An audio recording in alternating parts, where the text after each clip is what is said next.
Je me confesse au détriment de nos pères qui stressent. Quand l'envie s'emprête toucher d'éminents sujets qui vexent. Sans complexe je me permets de cracher. Quand nos idées sont convexes, c'est que je vous juge perché. À vous tourner vers le Seigneur en tant que bon croyant.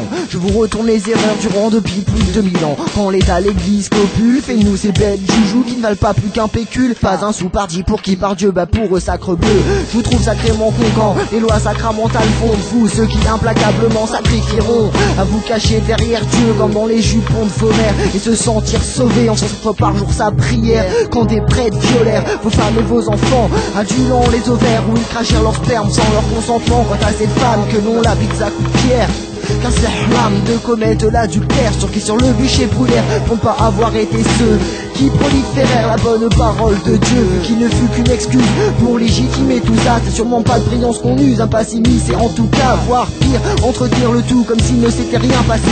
Implorer son pardon à genoux et s'en tenir à ses versets, à leur version qui glorifie tant le passé, de leur guerre sainte, de leurs actions où le sang fut versé. Forcément, quand elle est fortement ancrée, la religion ne joue rien plus que le rôle d'un maton en prison.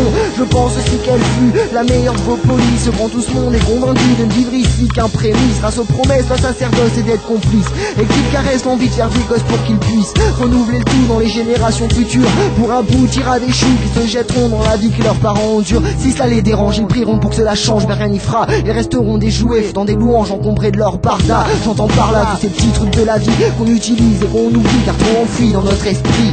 T'exclamer ma voix, bon Dieu, sapristi-nous Seigneur. Vous direz Inch'Allah, après à tout à l'heure. Mais dites-moi, à qui l'on se confie quand c'est le Christ compris et que c'est dans nos tristes vies qu'on persiste dans ce qui nous dit. On paye le prix, phagocyté j'en déduis que c'est avec facilité que nous sommes réduits à n'être un plus que rien du tout. Ou peut-être serviable, rentable, croyant, obéissant pour le coup. Alors comprenez que sans remords, je vois le sang du Christ pour 1 euro et 20 centimes. Sous ses effets et sans effort, je réduis des veaux que ça déprime. Ou même ça ferait râler, ainsi m'entendre parler de nos semblables larvés et de leur vie bradée. Mais je n'excuse pas si facilement ces discours grandiloquents nous répétant que Dieu est grand et puissant. Que c'est à lui qu'il faut se fier, se remettre, se confier, que c'est nos vœux qu'il faut émettre. À chaque époque, nos régisseurs ont su nous abrutir, nous tenir en laisse, en état de choc, dans la peur de réagir. Votre sauveur dans ce merdier a fait bien plus que sa part. Alors priez pour ce que je dis ne soit comme lui, calamiteux Popard, calamiteux Popard. Votre sauveur dans ce merdier a fait bien plus que sa part. Alors priez pour ce que je dis ne soit comme lui, calamiteux Popard, calamiteux Popard, calamiteux Popard.